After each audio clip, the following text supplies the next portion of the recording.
Là, bon, ça va, un peu, forcément fatigué. C'est une journée difficile parce que les trous, il y a vraiment des trous, on a des occasions, il faut essayer de prendre des points. Et puis le reste des trous, on est un peu mené à ce qui se passe. On peut avoir des putts pour par. Ça va être très compliqué de faire des birdies. Donc une journée longue, difficile, mais difficile pour tout le monde. Je pense que ce que j'ai réussi à bien faire, c'est d'avoir une bonne stratégie avant la journée, de savoir, bon, ce trou-là, on va avoir le vent avec, savoir où vont être les opportunités pour vraiment appuyer au plancher sur ces trous-là et essayer vraiment de prendre des points. Parce que si sur les trous faciles, on commence à jouer un peu sur les talons et assurer un peu, on peut passer la journée vraiment sans faire un birdie.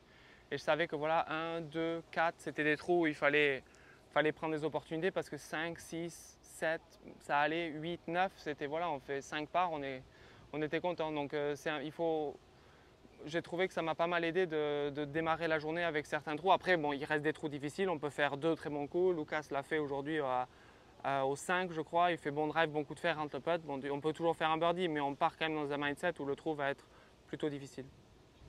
Je savais que 14 était une occasion de birdie après le drive. C'est dommage, je mets un peu court, mais bon, ça reste un coup difficile. 15, 16 sont 2 parts, c'est content. Et 17, 18. 17, même avec le vent avec, je trouvais que c'est pas qu'il n'y avait pas assez de vent pour arriver auprès du green, mais on pouvait faire un bon coup et se retrouver dans un mauvais spot, entre guillemets. J'ai pas trop de chance de finir à peine dans le first cut où je mets un peu moins de spin, elle va un peu longue part.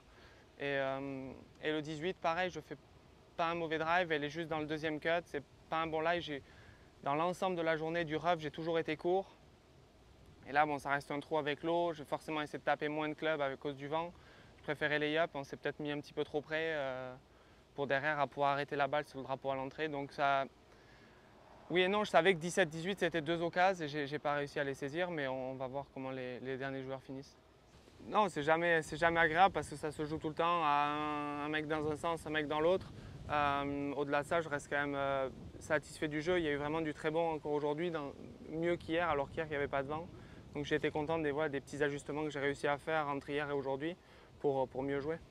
Là, oui, dans la situation dans laquelle je suis, ça va dépendre. Même si on sait que sur ce parcours, on peut passer le cut. Ric-rac, demain, jouer peut-être sans vent le matin.